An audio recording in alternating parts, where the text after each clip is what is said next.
Real quickly, what happens to a mayor or a local police department chief that is under Democratic leadership that obstructs ICE in your federal agents that are helping get these deportations? What happens to them? Well, first of all, if they don't want to help us get the hell out of the way, we're going to do it. If I got to send twice the amount of resources to that city, that's what we're going to do. If they would give us access to the jail, that would mean less agents in the community. For them pushing back and not letting us in the jail, it just means more agents are going to be in the community, so they're hurting themselves. Finally, I'll say this. They need to educate themselves. They need to review this. Title 8, United States Code 1324, III. Read about that and don't cross that line, because it is a felony to harbor and conceal an illegal alien from ICE. Read the statute, don't cross that line.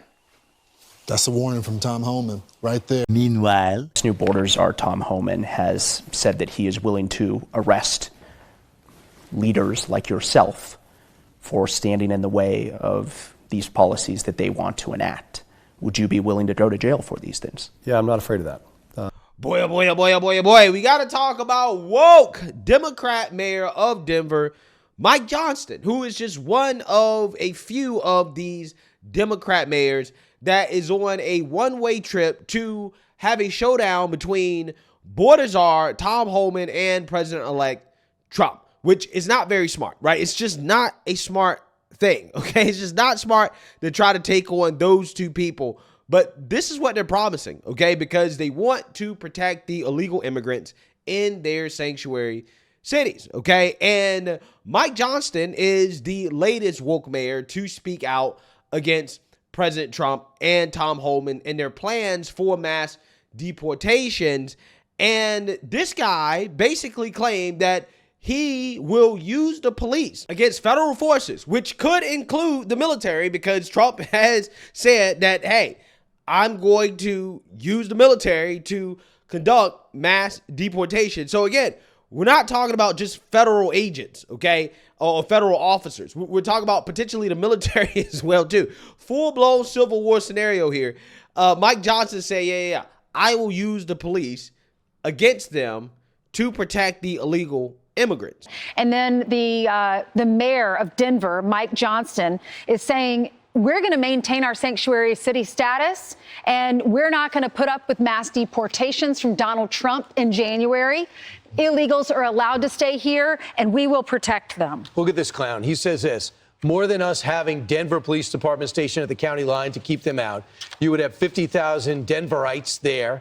It's like the Tiananmen Square moment when the rose and the gun, right? You'd hate every one of those Highland moms who came out for the migrants, and you do not want to mess with them. Really? You really think a lot of those moms that saw the Lakeland Riley trial thought, I just hope my daughter stays in danger? And have you seen what this guy's allowed to happen to his sanctuary city per capita? The most overrun city with illegal immigrants in the country. And this guy's standing behind it. And now, all of a sudden, he is walking that back, right? He's folding on those comments. Take a look. Ask you very specifically, are you open to sending Denver police officers to the county line to stop federal forces or National Guardsmen from other states from coming into Denver? We have no plan to do that. And we really hope that we don't ever have to do that. I think no plan, but are you open to it? What we're going to do right now is, it's hard to keep an eye on what the future president actually plans to do and what the proposal actually is. It sounds to me like you're walking back the comments from a couple days ago saying that you would be willing to send Denver police officers. Do you regret making those comments and now getting questions like this? Would I have taken it back if I could? Yes, I probably wouldn't have used that image, because I don't. That's an image I hope we can avoid. What I was trying to say is this is an outcome I hope we can avoid in this country. I think none of us want that. You talk about civil disobedience. You've mentioned that a couple of times now.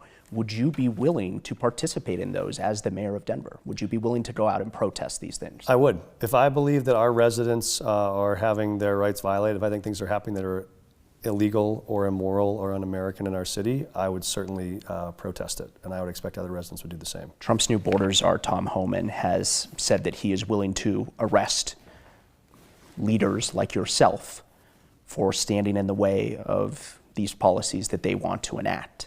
Would you be willing to go to jail for these things? Yeah, I'm not afraid of that. And I'm also not seeking that. I think the goal is we want to be able to negotiate with reasonable people how to solve hard problems. You would encourage people to protest? I think we're going to look at every option. But yeah, I don't think that there are, I talked to some high school kids this week who were terrified about this. I don't think those kids are going to stand there and watch 3 of their classmates get pulled out of a history class with the other 27 stand by and do nothing. I don't think that's what Denverites or Americans would do in this context at all. What is your line where you say, yes, I support these deportations, and no, I don't support these other ones? Yeah, I think our line is clear. We think if you are a violent criminal that is committing serious crimes like murder or rape in Denver, you should be prosecuted to the full extent of the law and you should be deported. Yeah, so you seen that, you heard that. Okay, this guy basically came out and advocated for a civil war scenario, right? A standoff between the military and the police, right? A standoff between federal agents and police, right? To protect illegal immigrants, people who are not American citizens. It really blows my mind that Democrats will bend over backwards to do things for illegal immigrants, people who are not U.S. citizens, more so than they would ever do for any actual U.S. citizen, right? An actual taxpayer. Like, for example, if Democrats fought crime the way that they fight for illegal immigrants, then all of these cities would be extremely safe, right? If they provided resources to the American people the same way they provide resources to the illegal immigrants, then, hey, I think that people would feel a lot better about the services they're getting from the government, right? The health care that they're getting and all these other things that people are demanding that Democrats refuse to give to them but will give to the illegal immigrants, people who don't pay taxes. It's crazy. It's insanity, right? And what's even more insane is that this guy knows that illegal immigration is hurting his city. He knows this, okay? This is a very, very, very expensive problem to the point where they've had to cut services in the city because of the illegal immigration problem. Thank you all so much for being here this morning. I'm here to talk a little bit about the devastating impact of the failure of Republican leadership in Congress this week to pass comprehensive immigration change, and the impact that will have on both city budgets and on services that we can provide for newcomers in the city.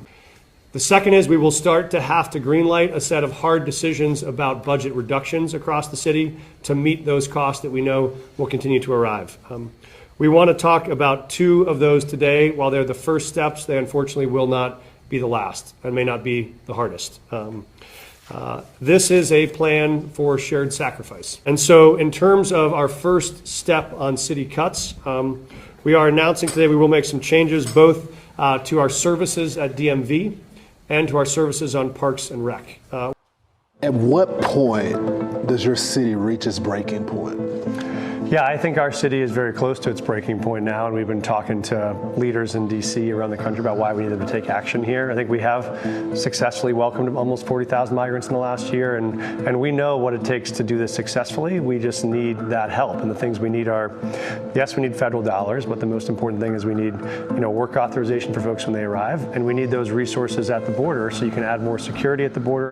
Cities, self-proclaimed safe havens. That includes cities such as Denver, Chicago, Los Angeles, New York. So you are getting mixed reactions. So groups that are supporting Johnston say that these words are necessary. That's how serious it is to protect these folks. The other side, they're saying, listen, this could be a civil war. Denver police will be forced to be at odds against the federal government. This is a misuse of taxpayer dollar funds. And the city has spent, according to its data, between $240 and $314 million. So right around $300 million in the past 2 years supporting migrants. They say about 42,000 have entered. They break down, it could be about $7,000 per migrant. That includes food, housing, medical care, education. And we're getting a statement from the Denver mayor. He writes in part, Denver is proud to be a welcoming city. We will do everything in our power to protect those who live here. We are considering a number of options to strengthen protections for all of our residents. Wow. Imagine spending $300,000, about $7,000 to $8,000 per migrant, about $1,000 per taxpayer. Imagine spending all that money, costing your city, saying that, yeah, we're at a breaking point. We have to cut services for taxpayers. We can't afford this. Imagine saying all that and then coming out and saying that, oh, well, this issue that we're complaining about, we're not going to work with the federal government to help with this issue, right? Because, oh, well, we don't like the way that they're doing it. We don't like the idea of mass deportations, which would solve the problem, by the way, right? It would save Denver some money. Okay, they wouldn't have to spend all that money, right? It would save taxpayers money. They're saying, no. Screw all that. We'd rather cut services for actual taxpayers, for American citizens to take care of illegals before we cooperate with mass deportations, which would solve the problem. Again, this is insanity. This is absolute insanity. Okay? It seems like Eric Adams of New York is the only Democrat mayor playing this right. He's the only person playing this right, playing it correctly. He's actually trying to cooperate. But then again, he has some other things that he's dealing with that incentivize him to cooperate with Trump, right? So I'm just saying, maybe that's why it's different. I don't know. But it really just, it blows my mind how these people are going out of their way to be defiant. Because all this is a virtue signal. That's all it is. It's just a virtue signal. They're trying to virtue signal to the far left. That's what they're doing. They're afraid of upsetting the progressive lunatics in these cities. A lot of these cities are much more progressive than the Democrat Party at the national level. So they will stand behind the lunacy, right? They don't care. And this is what you're saying. This is exactly what you're saying. And this is the downfall of the Democrat Party. People like this. You are advocating to use the police to potentially start a civil war over protecting illegal immigrants. Crazy. Absolutely crazy. But hey, hopefully it doesn't come to that, right? Hopefully it does not come to that. I'm hoping that Trump and Tom Homan, along with Kristi Noem, they just decided, you know what? This is what we're going to do. We're just going to cut your funding for law enforcement. That's it. That's it. And then they wouldn't even be able to afford a standoff, right? They'd be broke. They wouldn't even be able to pay the police. They wouldn't be able to pay the police. But that's what has to happen. These cities have to be defunded, right? You have to defund these sanctuary cities, okay? If you don't want to cooperate with the government, the federal government, to enforce federal law, right? If you don't want to cooperate, if you want to go out of your way to break the law, yeah, we'll put you in jail, right? Which is what Mike Johnston says he's willing to go to jail. Okay, cool. Well, we'll put you in jail, and then we'll also defund your city as well, too, right? That's exactly what has to happen, right? Some of these Democrat mayors need to go to jail, right? They need to be made an example out of, okay? Throw them in jail. Throw them in jail and defund the cities. And let's see how they like that. We're not playing games with these people. We're not. And they're going to learn that the hard way. I really do not think that Tom Homan's playing games. I think they're going to do exactly what they said they was going to do, right? I really do. Or at least attempt to. And these mayors standing in the way, they're going to find out the hard way. I mean, like, could you guys imagine Brandon Johnson getting arrested, right? He'd be boo-hoo, whining, crying racism, okay? That's what he'd be doing. But again, it would just be an incredible sight to see the fans arrest Brandon Johnson, the Chicago mayor, for obstructing the federal government from doing their jobs. But hey, if that's what has to happen, that's what has to happen. You cannot get in the way of the federal government enforcing the law. And that's what these woke mayors are trying to do. So, hey, you know, if they want to go to jail for illegal immigrants, be my guest. I don't think that American people are going to side with them. I really don't. I think that the American people are going to side with what they voted for, which is mass deportation. So let me know what you guys think. Make sure you like, comment, and subscribe. Most importantly, share a Black conservative perspective. Peace.